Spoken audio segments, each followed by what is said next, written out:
පින්නතුනි අද ධර්මදේශනාවේ මාතෘකාව හැටියට මම යොදාගන්න කල්පනා කළේ ධම්මපද පාළියේ දණ්ඩ වර්ගයේ සඳහන් වන එක ගාථා රත්නයක්. යතහා දණ්ඩේන ගෝපාලෝ ගාවුම් පාචේති ගෝචරං ඒවං ජරාච මච්චූච ආයුම් පාචෙන්ති පානිනං. අපේ භාග්‍යවතුන් වහන්සේ මේ ගාථා රත්නය දේශනා කොට වදාළේ එක්තරා සිල් සමාදන් වුණ උපාසිකාවන් පිරිසකට. මේ ගාථා රත්නයේ සරල තේරුම තමයි යතහා දණ්ඩේන ගෝපාලු.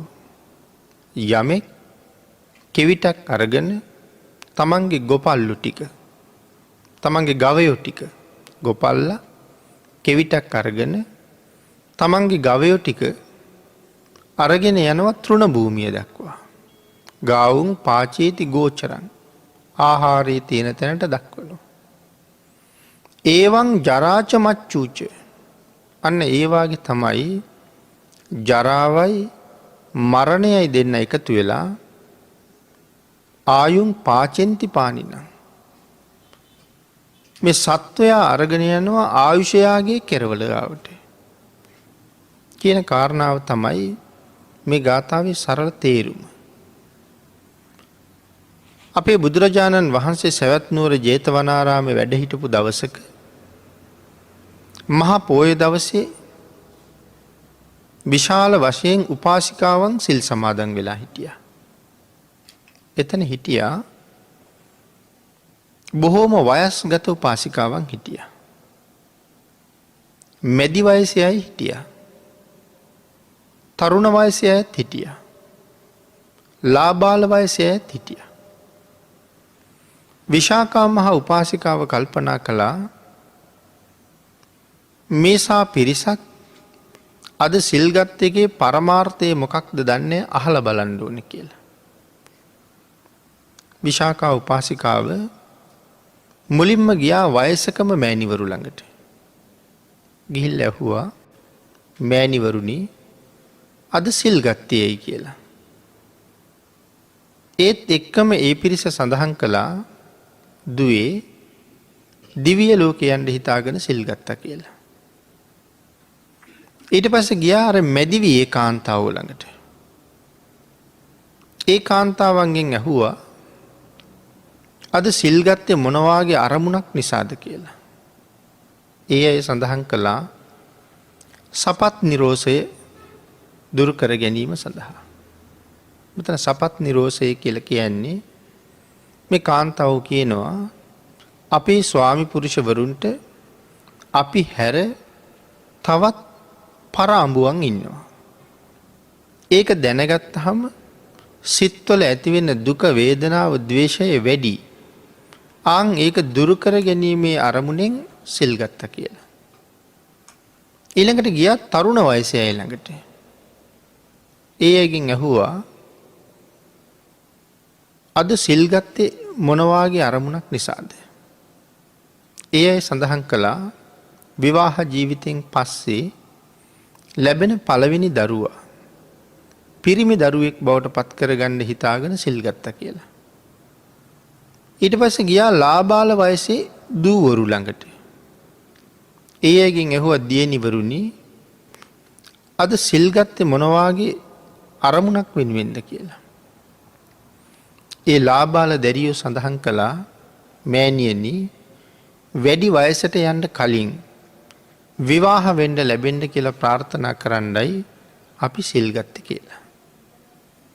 එතකොට සිල් සමාදන් වෙච්ච 4 ගොල්ලකගේ බලාපොරොත්තු 4ක්.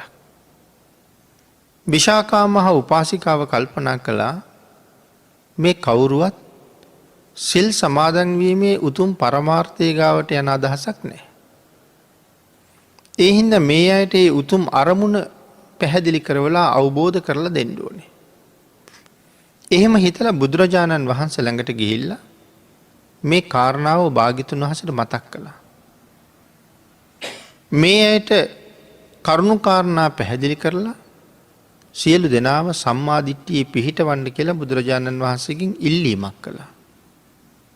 අපේ බුදුරජාණන් වහන්සේ ආන් අර සිල්ගත්ත පිරිසගෙන් මේ කාරණාව දැනගෙන විශාකා මහ උපාසිකාවගෙන් දැනගත්ත කාරණාව එකට පිළිතුරු හැටියට තමයි මෙන්න මේ ගාථා රත්නය දේශනා කොට වදාළේ. අපි එහි තේරුම සාකච්ඡා කළා. අපි ධර්ම කාරණාව ටිකක් සාකච්ඡා කරමු මේ ගාථා රත්නයට අදාළව. යතහා දණ්ඩේන ගෝපාලු. ගොපල්ලා කෙවිටක් අරගෙන ගවයෝ ටික දක්කගෙන යනවා ආහාර තියෙන තැනට. ගාවුන් පාචේති ගෝචර. අන්න ඒ වගේ තමයි ඒවන් ජරාච මච්චූච. ජරාවයි මරණයයි එකතු වෙලා මේ ලෝකේ ඉන්න සියලුම මිනිස්සු අන්‍ය වූ සත්වයෝ සියලුම දෙනා අරගෙන යනවා ආයුෂයාගේ කෙරවල දක්වා. පිනතුනි සිල් සමාදන් වීම. අපේ බුදුරජාණන් වහන්සේ මේ සීලය පිළිබඳව කරුණු දක්වනකොට සීලයේ ප්‍රභේද ගණනාවක් දේශනා කළා. ගිහි පින්නතුන්ගේ නිත්‍ය සීලයේ හැටියට භාග්‍යවතුන් වහන්සේ දේශනා කළා පංච සීලය. උපෝසත දවසේ අෂ්ටාංග සීලය, නවාංග උපෝසතය, ගෘහස්ත දස සීලය, මේ වාගේ විශේෂිත උපෝසත සිල් සමාදන් වෙන්න අනුදැන වදාලා. එහෙම සිල් සමාදන් වෙනකොට 24 පැයක් සිල් ආරක්ෂා කරන එක ඊටාම වටිනවා. අතීතයේ අය සමහර මාසෙක දවස් 8ක් සිල් ගත්තා. සමහර අය මාසෙකට දවස් 6ක් උපෝසත සිල් සමාදන් වුණා. ඊට අමතරව අපිට සාමාන්‍යයෙන් මාසෙකට පෝය 4ක් තියෙනවා. ඒ නිසා 4 පෝයටම උපෝසත සිල් සමාදන් වුණා. එහෙම සඳහන් කරාම හරි වටිනවා මේ පූර්ණ උපෝසතයක්. පූර්ණ උපෝසතයක් කියලා කියන්නේ පැය 24ක් පුරාවට ආරක්ෂා කරන උපෝසත සීලය. අද උදේ 6ට සිල් සමාදන් වුණා නම් හෙට උදේ 6 දක්වාම ඒ සීලය පවාරණය කරන්නේ නැහැ. එහෙම වෙන්නේ මේ සීලය හරියටම ආරක්ෂා කරන්න බලාපොරොත්තු වෙන කෙනෙකුට. එහෙම කෙනෙක් තමයි එහෙම සිල් සමාදන් වෙන්නේ. එහෙම නැතුව වරුවක් ආරක්ෂා කරන සීලයක් ගැන බුද්ධ ආගමේ කොහෙවත් සඳහන් කරන්නේ නැහැ. අර්ධ උපෝසතයක්. එහෙම එකක් බුද්ධ ආගමේ නැහැ. කෙනෙකුට අර්ධ උපෝසතයක් තියෙන්න පුළුවන් හවසට සිල් පවාරණය කරනවා කියලා බලාපොරොත්තුවක් නැතුව සිල් ගත්තොත්. සිල් සමාදන් වෙලයි ඉන්නේ හෙට දවසේ පවාරණය කරන්නේ. නමුත් අද රාත්‍රිය වෙනකොට හදිස්සියේ කටයුත්තක් සඳහා යොමු වෙන්න වෙනවා. ඒක හැබැයි නොවලක්වාම බැරි කටයුත්තක් වෙන්න ඕනේ. එක්ක ගෙදරින් කතා කරලා කියනවා දරුවෙකුට බොහෝම අසාධ්‍යයි කියලා. නැත්තම් ස්වාමියාට බිරිඳට බොහෝම අසාධ්‍යයි කියලා. නැත්තම් ගෙදර වෙනත් නොයාම බැරි කටයුත්තක් නිසා. අන්න එහෙම වුණොත් නැත්තම් තමන් අසනීප වුණොත් ඉන්නම බැරි තරම් සිල් පවාරණය කරන්න පුළුවන්. එහෙම කළොත් අර්ධ උපෝසතයක් තියෙනවා. එහෙම නැතුව සාමාන්‍යයෙන් අපි අද දකිනවා වගේ උදේ 7ට විතර සිල් ගන්නවා හවස 5ට විතර යනවා. සිල්පද සම්පූර්ණ වෙන්නේ නැහැ. මොකද පින්නතුනි මේ පන්සිල් ඉක්මවා ගියහම 6 වෙනි 7 වෙනි 8 වෙනි තව සිල්පද 3ක් අපි සමාදන් වෙනවා. 6 වෙනි සිල්පදේ විකාල භෝජනා වේරමණී සික්ඛාපදං සමාදියාමි. උදේ සිල්ගත්ත මොහොතේ ඉඳලා මධ්‍යාහනය පහු වෙනකම්. අපි 10-15 වතාවක් වේවා 60-70 වතාවක් වේවා ආහාර ගත්තත් ඔය සිල්පදයට හානි වෙන්නේ නැහැ. මේ සිල්පදේ ආරක්ෂා කරන්න තියෙන්නේ මධ්‍යාහනයෙන් පස්සේ. එතකොට පහට සිල් පවාරණය කරලා රාත්‍රී ආහාරය ගැනීමේ බලාපොරොත්තුවක් ඇත්නම් උදේ මේ සිල්පදේ සමාදන් වෙන එකේ තේරුමක් නැහැ. විකාල භෝජනයෙන් වළකිනවා කියලා වෙන පොරොන්දුව සම්පූර්ණ නැහැ. මොකද විකාලයේ ආහාර අනුභව කෙරෙනවා අර විදිහට පවාරණය කරලා යෑම තුලින්. නමුත් උදේ සමාදන් වෙන්නේ මේ සීලය ආරක්ෂා කරනවා මේ 24 පැයම. දවල්ට ආහාර ගත්තට පස්සේ ආයේ හැන්දෑවේ 7-8 වෙනකන් ලොකු ආහාර අවශ්‍යතාවයක් එන්නේ නැහැ. නමුත් ආන්ගේ රාත්‍රී ආහාරයේ අවශ්‍යතාවය ඉවසන්න පුළුවන්කමක් නැතුව යනවා. ඒ හින්දා තමයි සිල්පදේ සම්පූර්ණ වෙන්නේ නැත්තේ.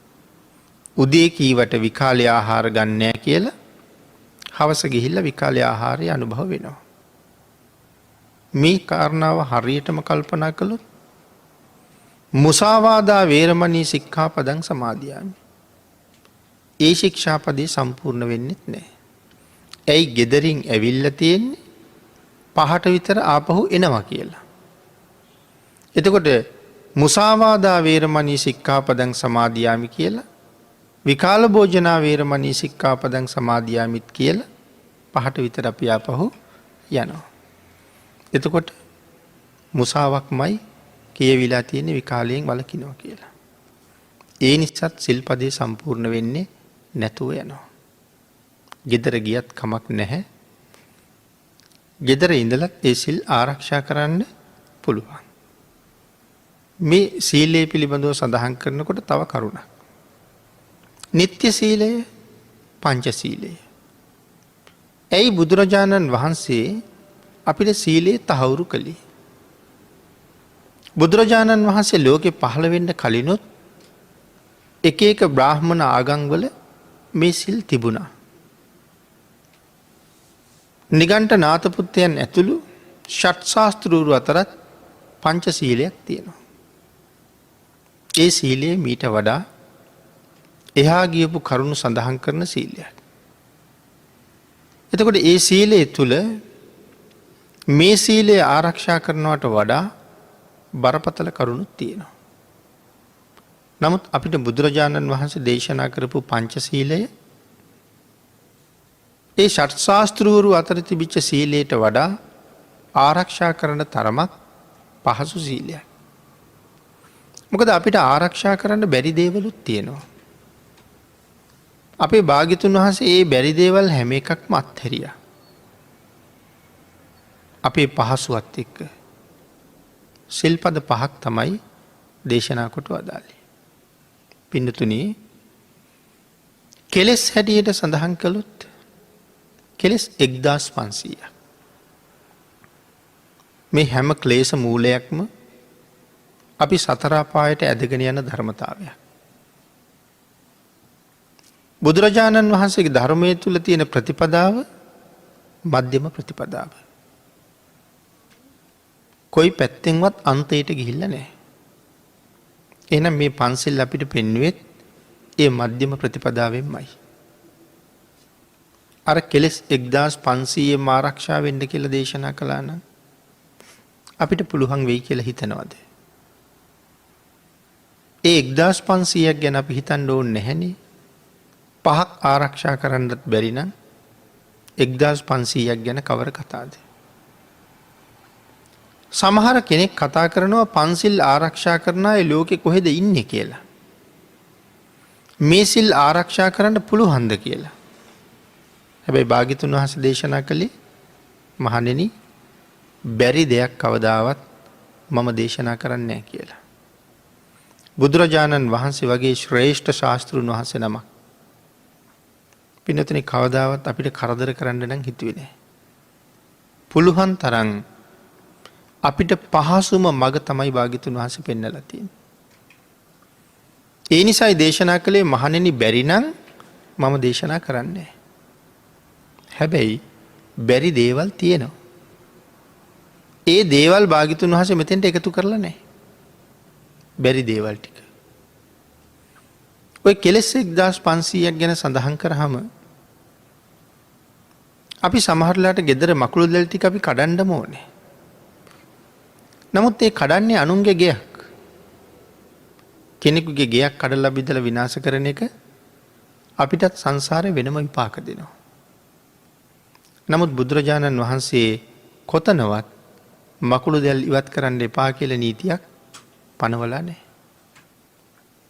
තුවාලයකට බෙහෙත් දාන්න ගියහම අලුත් තුවාල තියෙනවා, පරණ තුවාල තියෙනවා. පරණ තුවාලවල සමහර වෙලාවට පණුවොත් ඉන්නවා. නමුත් බෙහෙත් දාන්න ඕනේ. භාග්‍යතුන් වහන්සේ දේශනා කරලා නැහැ එහෙම තුවාල වලට බෙහෙත් දාන්න එපා කියලා. එහෙම වුණොත් තුවාලේ හිමිකරුවට මොකද වෙන්නේ? ජීවිතෙම වන්දි ගෙවන්න වෙනවා. ඒ හින්දා තුවාල වලට බෙහෙත් දාන්න එපා කියලා දේශනා කළේ නැහැ. අපේ ශරීරය ඇතුලේ විශාල ජීවීන් ප්‍රමාණයක් ජීවත් වෙනවා. ඒගොල්ලෝ ජීවත් වෙන්නේ මේ ඇඟම කාලා. හම කාලා ජීවත් වෙන පිරිසක් ඉන්නවා. මස් කාලා ජීවත් වෙන පිරිසක් ඉන්නවා.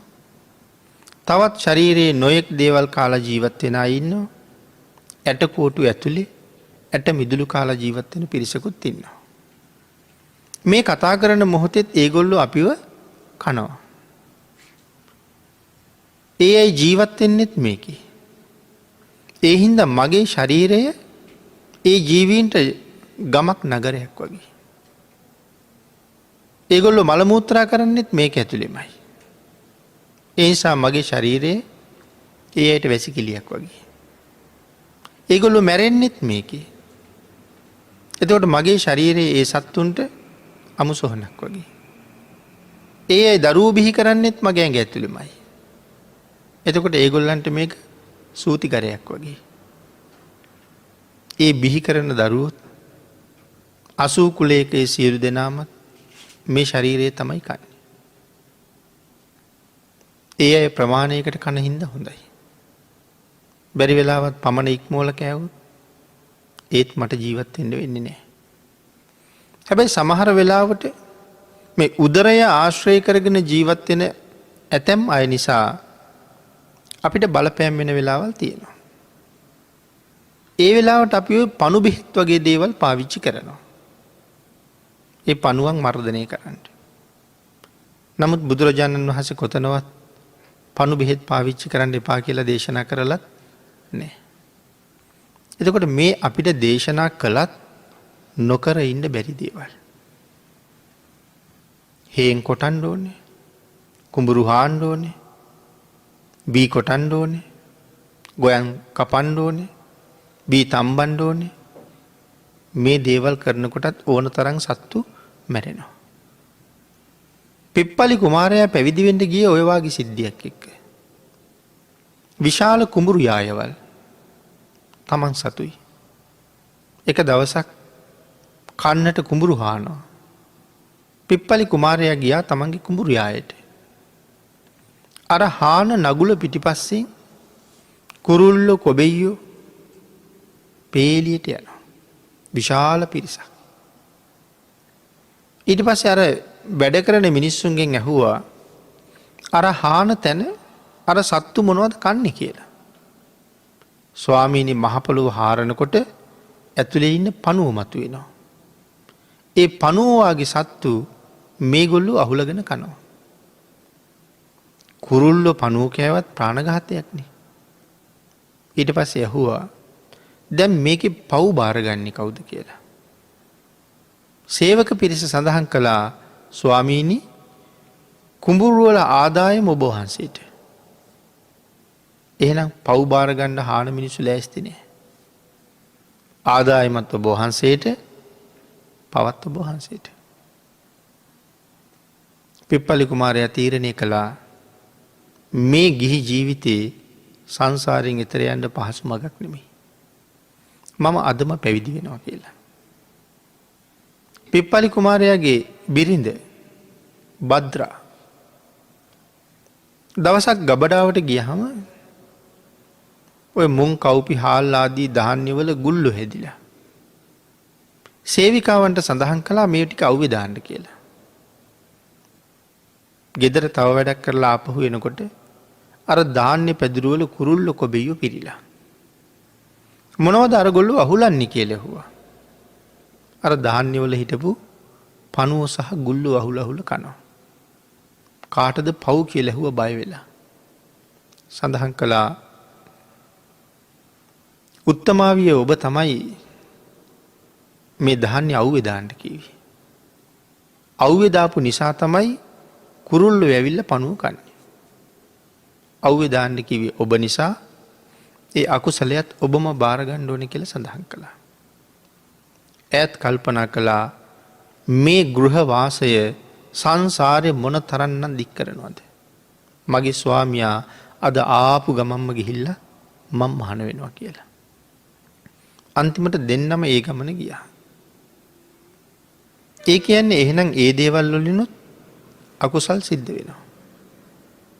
නමුත් අපිට බුදුරජාණන් වහන්සේ දේශනාවක් හැටියට පනවලා තියෙනවද ධන ධාන්‍ය වගේ දේවල් අවුවේ දාන්න එපා කියලා? කුඹුරු කොටන්න එපා කියලා? කුඹුරු හාන්න එපා කියලා? භාග්‍යතුන් වහන්සේ එහෙම පැනවීමක් කළා නම් අපි ජීවත් වෙන්නේ කොහොමද කියලා පෞද්ගලිකව කල්පනා කරලා බැලුවොත් අපිට එහෙනම් ජීවත් වෙන්න බොහෝම අමාරුයි. ජීවත් වෙන්න ක්‍රමයක් නැතුව යනවා. අන්න ඒක නිසා ඒ දේවල් එකක්වත් තහනම් කළේ නැහැ. තහනම් කළත් අපිට එතකොට එහෙනම් ක්‍රියාත්මක කරන්න බැරුව යනවා. ආන් ඒකයි මං කිව්වේ අපිට බැරි දේවල් හුඟක් තියෙනවා. ඒ දේවල් ඔක්කොම අපට අනුකම්පාවෙන් අයින් කරලා තමයි මේ මධ්‍යම ප්‍රතිපදාවට ආවේ.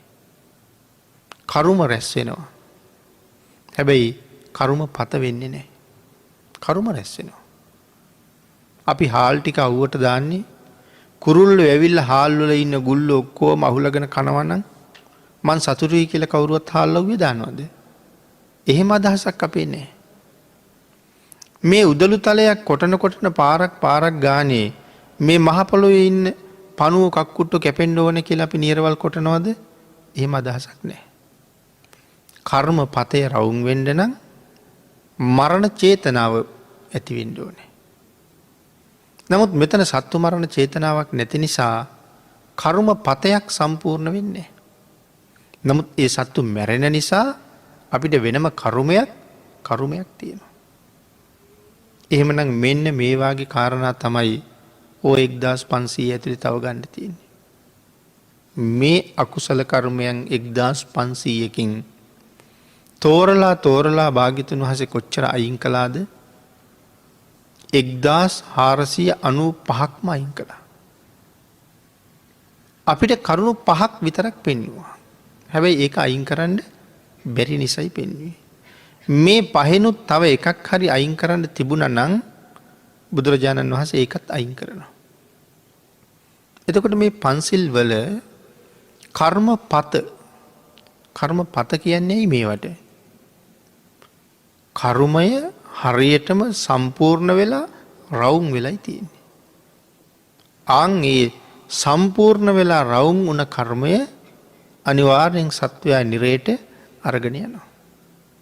මරණ මොහොතේ මතක් වුණොත් නිරේ උපද්දවනවමයි. එතකොට පන්සිල් වල කර්මපත කීයද තියෙන්නේ? 4යි. 5 වෙනි සිල්පදේ කර්මපතයක් හැටියට භාග්‍යතුන් වහන්සේ පෙන්නලා නැහැ. හානි වෙන්නේ කාටද? අනුන්ට නෙමේ තමන්ට. ප්‍රාණඝාතයෙන් අනුන්ට හානි වෙනවා. හොරකමෙන් අනුන්ට හානි වෙනවා. වැරදි කාම සේවනයෙන් අනුන්ට හානි වෙනවා.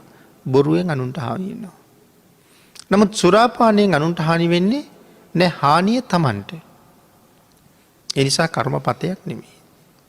හැබැයි මේක පැහැදිලි කරනකොට සුරාපානය කර්මපතයක් වෙන ක්‍රමයක් වෙනම පෙන්නනවා.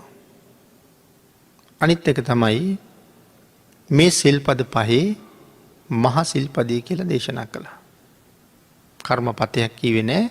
නමුත් ලොකුම ශික්ෂාපදය. හේතුව සුරාපානය කරලා මත් වුණාට පස්සේ. දැන් සිහියෙන් ඉන්නකොටත් පන්සිල් අරන් ඉන්න බව අමතක වෙලා අපි ඇතින් සත්තු මැරෙනවා. පන්සිල් සමාදන් වෙලා ඉන්න බව අමතක වෙලා අපිට බොරු කියවෙනවා. අමතකයි සිල් ගත්ත කියලා. පස්සෙයි මතක් වෙන්නේ.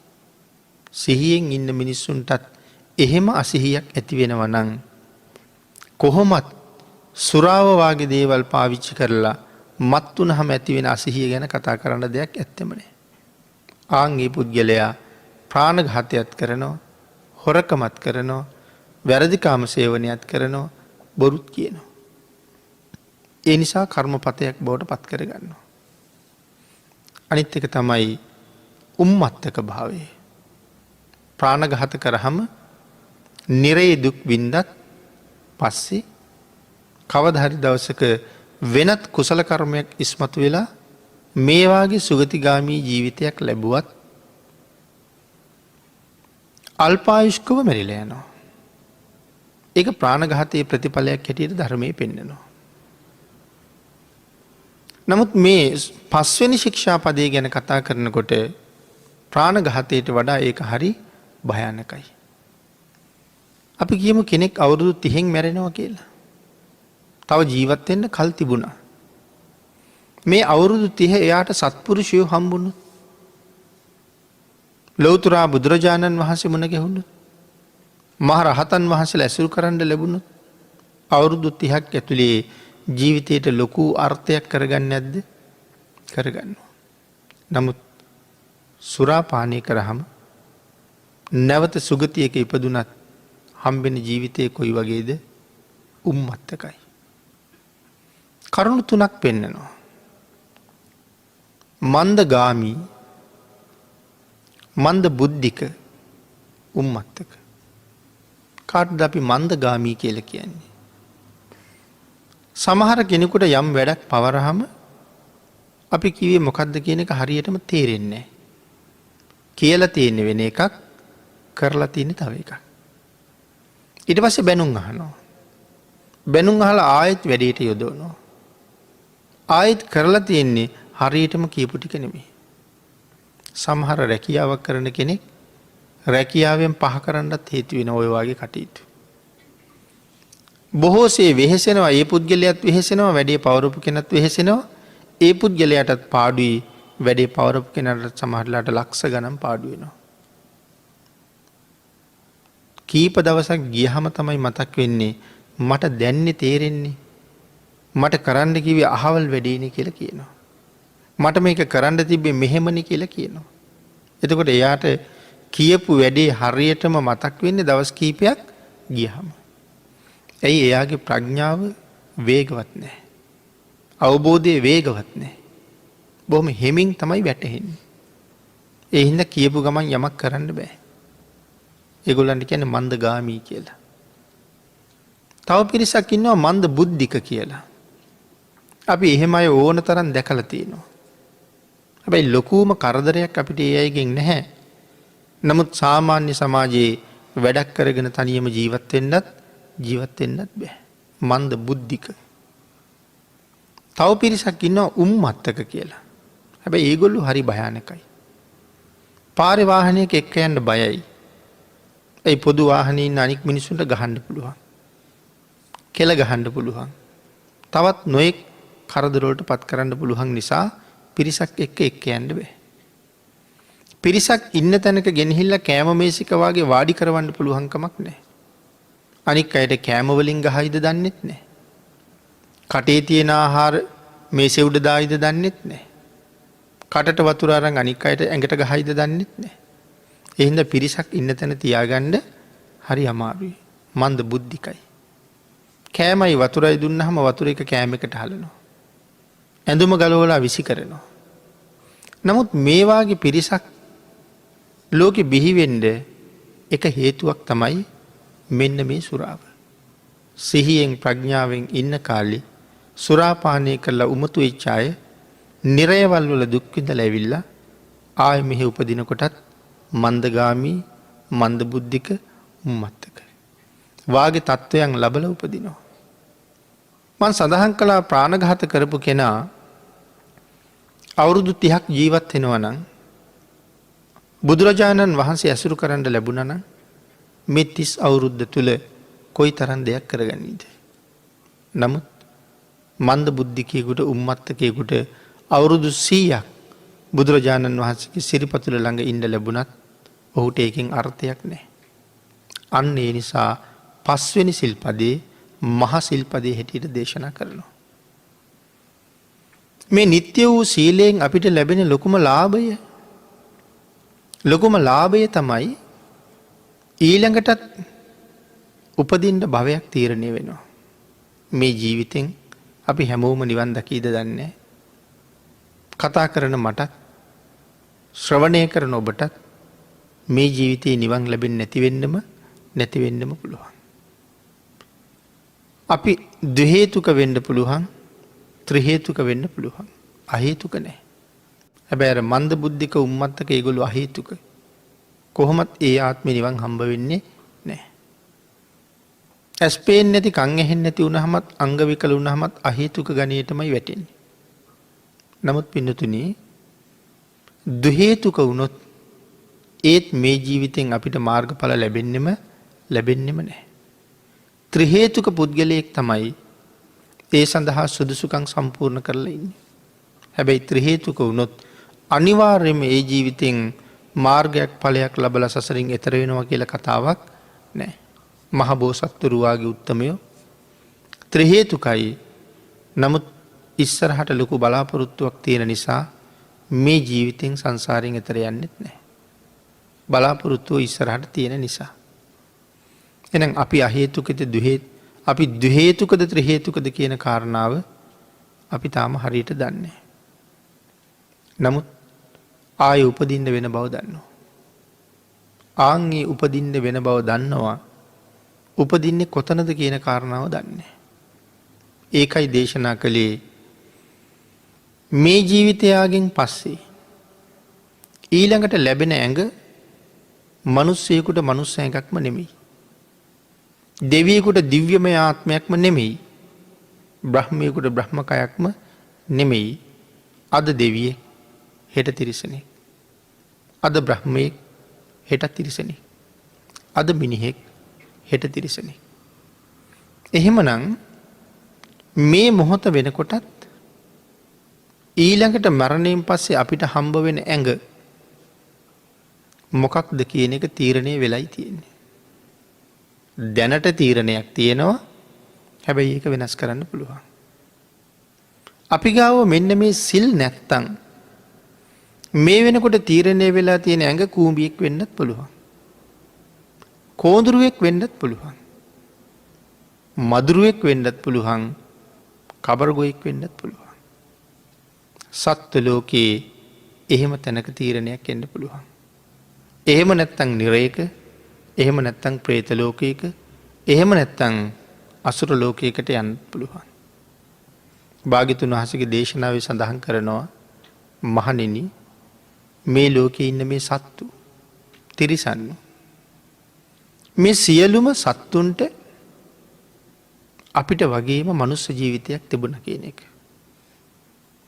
අම්මා තාත්තා ළඟ ඉපදුනා. කාලා බීලා හැදිලා වැඩිලා පෝෂණය වුණා. නිසි වයසේ ඉගෙන ගත්තා. විභාග පාස් කරගත්තා. විශ්වවිද්‍යාල වගේ උසස් අධ්‍යාපන ආයතන වලට ගියා. උපාධි වාගේ සහතික ලබා ගත්තා. හොඳ රැකියාවකුත් අරගත්තා. සෑහෙන කාලයක් ඒ රැකියා කටයුතුත් කළා. ආවාහ විවාහ වුණා. ගෙවල් දොරවල් හදාගත්තා. යාන වාහන අරගත්තා. ඒ සියලුම දේවල් කළා. මේ තිරිසන් සත්තු. නමුත් මරණයෙන් පස්සේ තිරිසන් ලෝකෙ ඉපදිලා.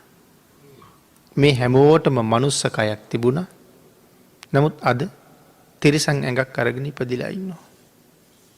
ඒකට හේතුව දේශනා කළා, තමන් ලබාගත්ත මනුස්ස ජීවිතෙන් කරන්න ඕනේ හුඟක් දේවල් ඒගොල්ලෝ සම්පූර්ණ කළා.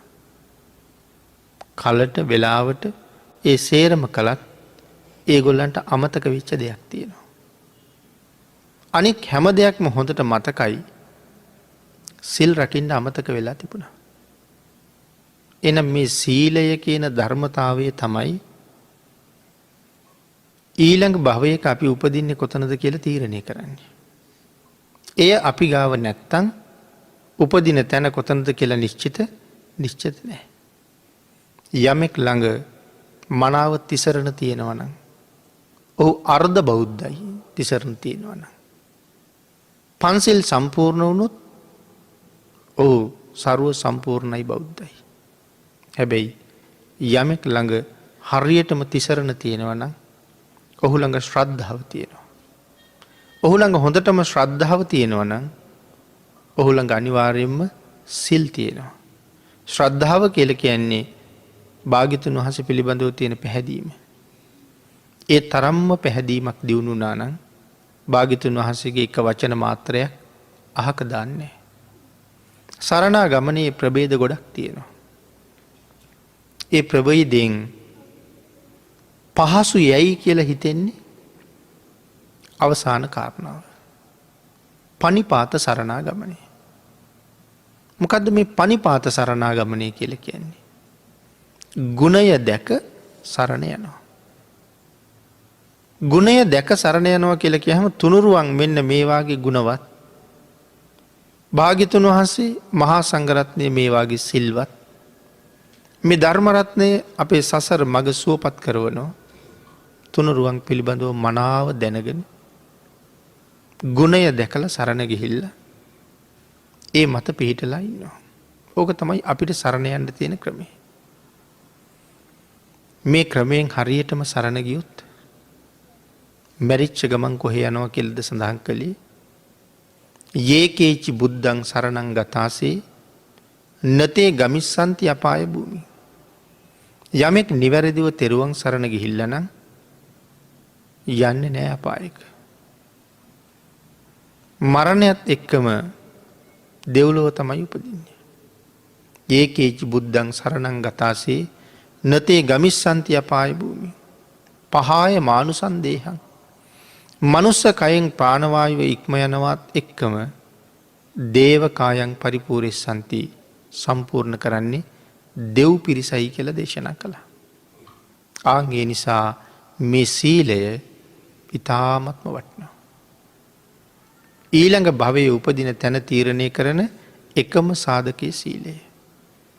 භාගිතුන් වහස දේශනා කළා නිති පන්සිල්. නිරන්තරයෙන්ම පන්සිල් මත පිහිටන්ඩ ඕනේ. මේ සිල් හරියට නැත්තං උල්ලංඝනය කරන්න මොකක්ද. ස්වභාව ධර්මයාගේ ප්‍රධාන නීති පහෙන් එකක්. මේ ස්වභාව ධර්මයේ නීතිය මේක භාගිතුන් වහස හෙව්වේ මහාකල්ප අසංක්‍ය 4,00,000 පර්යේෂණයක ප්‍රතිඵලයක්. ඒ පර්යේෂණයට කියන්නේ මොකක්ද. ආර්ය පර්යේෂණය. ඒ ආර්ය පර්යේෂණය කරලා මේ සීලය ගැන අපිට දේශනා කළා මෙන්න මේ සිල් පද පහ උල්ලංඝනය කරන්න මෙපා කළොත් දඬුවම් කරනවා. හැබැයි හරිම භයානකයි දඬුවම. සාක්ෂි නෑ. ඊට පස්සේ මේක ලිහිල් කරලා දෙන්න කියලා කතා කරලා දෙන්න පෙරක දෝරුවරු නෑ. එකම විනිශ්චකාරයයි ඉන්නේ. යම් දඬුවමක්ද නියම කරන්නේ මට බෑ කියන්න බෑ. ඒක එහෙම්මම බාර ගන්න ඕනේ. සාක්ෂි බලන්නේ උසාවි නෑ, පෙරක දෝරුවරු නෑ, කවුරුවත් නෑ. මොහු ජීවත් වෙන කාලේ මෙහෙමයි හිටියේ. ඊළඟට හම්බෙන ඇඟ මෙතනයි කියන තීරණය විතරයි තියෙන්නේ. මේ ජීවිතේ කරගත්ත සියලුම දේවල් මෙහෙන් යනකොට එහෙදි කතා කරයි. දැනුවත් වෙලා තියෙනවා ස්වභාව ධර්මයේ. අමුතුවෙන් අඬ ගහලා කතා කරන දෙයක් නැහැ. ඉගෙන ගන්න කාලේ ඉඳලා දැන ඉගෙන ගත්ත සියලුම සහතික ටික හැකියාවන් ටික අරගෙන ගිහිල්ලා පෙන්නනවා රැකියාවක් ඉල්ල ගන්න. මේ තමයි මගේ හැකියාවල් ටික, මේ තමයි මගේ සහතික ටික, මේ තමයි මගේ සුදුසුකම් ටික. මට මේකට ගැලපෙන්න රැකියාවක් දෙන්න. බැරි වෙලාවත් ওই තොරතුරු ලිපිගොනුව නැති වුණොත් එහෙම ජීවිතේ හුඟා කරදර වෙන්න වෙනවා. ආයෙව මුල ඉඳලා එකතු කරන්න. ආන් ඒ වාගේ මේ ස්වභාව ධර්මයක් තුළ ඔබයි මමයි ජීවත් වෙච්ච හැටි ලිපි ගොනුවකට ගොනු කළා වගේ මෙහෙන් හුස්ම යනකොට යායුතු තැනට ගිහිල්ලා හම්බ වෙන ඇඟ තීරණය කරලත් ඉවරයි. අන්න ඒක නිසා මේ සිල් මනාව රැකගන්න දේශනා කළා. යම් කෙනෙක් ගාව පන්සිල් නැත්තම් දැන් සාමාන්‍ය ලෝකයා ස්වාමින් වහන්සේලාට බනිනවා දුස්සීලයි කියලා. ඒ වුණාට බුදුරජාණන් වහන්සේ දුස්සීලයි කියලා බනින්න සීමාවක් පෙන්නලා තියෙනවා. මෙන්න මේ සීමාවෙන් ඔබට ගියොත් විතරයි දුස්සීල. නැත්තම් ඒ භික්ෂුන් දුස්සීල නැහැ කියලා. එතකොට එහෙම දුස්සීලයි කියලා කතා කරනකොට අපිට සීලයක් නැද්ද කියන තැනට යන්න ඕනේ. එතකොට ගිහි අයට දුස්සීලයි කියන්නේ කොතෙන්ට ආවොත්ද? යම් ගිහි කෙනෙක් ළඟ පන්සිල් නැත්තම් එයා දුස්සීලයි. ඒකනේ දක්ෂින විභංගයේ තිරිසං සතාට දෙන දානේ ඊළඟට දුස්සීල මිනිසයාට දෙන දානේ. ඒ කියන්නේ තිසරණ පන්සිල් නැති කෙනාට දෙන දානේ කතා කරලා තියෙන වෙනම. එතකොට සමස්ත සමාජයේ දිහා බලලා අපි ඔක්කොම දුස්සීලද කියලා හිතෙන්න ඕනේ. අපි මැරෙනව නේද කියලා හිතෙන්න ඕනේ. ඒ මැරෙනකොට අපි ගාව සිල් තියෙන්න ඕන නේද කියලා හිතෙන්න ඕනේ. මේ ඉන්න අපි අතින් ඕන තරම් පන්සිල් උල්ලංඝනය වෙලා තියෙන බව රහසක් නෙමෙයි. නමුත් දේශනා කළා දැනගත්තද යම් දවසක ඒකේ භයානක බව මේකයි කියලා. ආන්ගේ දැනගත්ත දවසේ ඉඳලා සමාදන් වෙන්න හරියට කිව්වා. පාපයට වඩා කුසලයේ හරි බලවත්. අපි කියමු කෙනෙක් අතින් පව් 100ක් සිද්ධ වුණා කියලා. මහ බලවත් එක කුසල කර්මයකට පුළුවන් අර පව් 100ම පාගන්න. ඒ තරම් කුසලයේ හරීම බලවත්. යම් කෙනෙක් අද පොරොන්දු වෙනව නම් ස්වාමීනි මේ සිල්පද 5 දිවි හිමියෙන් කඩන්නේ නැහැ කියලා. අනික් පැත්ත හැරෙනකොට පිහියෙන් අනලා මරලා දැම්මොත් දුගතියක යන්නේ නැහැ කියලායි කියන්නේ. හෘද සාක්ෂියට එකඟවම සිල් කඩන්නේ නැහැ කියලා පොරොන්දු වෙන්න ඕනේ. ඒ තරම්ම සිල් බලවත්. සමහර වෙලාවට මේ වාගේ මේ සිල් ගැන පැහැදිලි කරනකොට ගොවිතැන් කරන අයට ඒ වගේ අයට ලොකු ප්‍රශ්න මතුවෙනවා. කෘමිනාශක යොදන්න ඕනේ. තවත් නොයෙක් කටයුතු වල යෙදෙන්න ඕනේ. එතකොට අපි ඒක කොහොමද කරන්න කියලා. මම කියන්නේ ඒ සිල්පදෙත් පැත්තකට කරමුකෝ. දැන් තියෙන ලොකුම ප්‍රශ්නේනේ හේන් කුමරු වැඩ කරන්න ගියම කෘමිනාශක යොදන්න වෙනවා. එතකොට මොකද කරන්න කියන එක. ඒක එහෙම්මම තියලා කල්පනා කරලා බැලුවොත් හොඳයි. ඒ සිල්පදේ උල්ලංඝනය වෙනවා. අපි ගාව අනික් 4 තියනවාද කියලා කල්පනා කරුවොත්. ඇයි ඒක නැත්තේ කියලා ප්‍රශ්නයක් ඇහුවොත් උත්තරයක් නැතු වෙනවා. එහෙනම් ඒ 4 හරියටම තියෙනවා මේක විතරම නම් ප්‍රශ්නේ. ඒකටත් පොඩි විසඳුමක් හොයන්න බැරි වෙන එකක් නෑ. අපි හැමදාම තෙල් ගහන්නේ නෑනේ. එළවලු කොටුවට තෙල් ගහනවා නම් සතියේට එකපාරයි. අද තෙල් ගහලා ඇවිල්ලා බුදුරජාණන් වහන්සේට පොරොන්දුවක් වෙනවා. ස්වාමීනි අය තෙල් ගහන්නේ ලබන සඳුදා. මම මේ වෙල මොහොතේ ඉඳලා ලබන සඳුදා වෙනකන් කිසිම ප්‍රාණියෝග්‍ය ජීවිතේ නැති කරන්නේ නැහැ කියලා. දවස් 5ක් රැකපු සිල්පදේ මොනතරම් ආනිසංසද කියන එක දන්නේ ලෞතර බුදුරජාණන් වහන්සේ විතරයි. ඒ තරම් පුදුම රැකවරණයක් මේක තුල තියෙනවා. පොයට 8 සිල්, උපෝසත සිල්. එහෙම සිල් ආරක්ෂා කරන එක හරි විශේෂයි. දැනට දෙවිය ලෝකේ ඉන්න දෙවිවරු ගැන කතා කරනකොට සාමාන්‍යයෙන් මාසෙකට පොය 6ක් 8ක් පූර්ණ උපෝසත ගත්තයි කියලා තමයි සඳහන් වෙන්නේ. දැනට මේ කාලේ බලාපොරොත්තුවක් තියෙනවා නම් මරණයෙන් පස්සේ ඒ වාගේ සුගතියක යනවා කියලා. මේ වාගේ පූර්ණ උපෝසත සම්පූර්ණ කරලා තියෙනවද කියන ප්‍රශ්නෙත් ආපහු අපෙන් අහගන්න ඕනේ.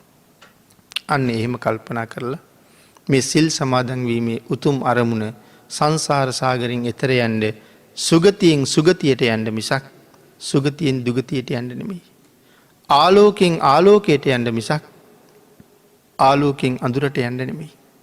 නමුත් සිල් නැත්තම් වෙන්නේ ආලෝකයෙන් අඳුරට යෑමක්. අපේ පරමාර්ථය ආලෝකයෙන් ආලෝකයට යෑමක්. ඒකයි දේශනා කළේ මරණය ඊටාම ඉක්මන්. ගොපල්ලා ගවයෝ ටික තෘණභූමියට දක්වනවා වගේ මේ කතා කරන මොහොතක් ගානේ මාරයා අපිව දක්කගෙන යනවා ආයුෂයගේ කෙරවල ගාවට. ජරාවයි මරණය. ජරාව කියන්නේ වයසට යනවා. එහෙනම් වයසට යෑම තුලින් අසංකේය ආයුෂ තිබ්බා හිටියා. නමුත් අද 65ට 70ට නිකන් අඩු වෙලා. කවුද මේ දක්කලා තියෙන්නේ?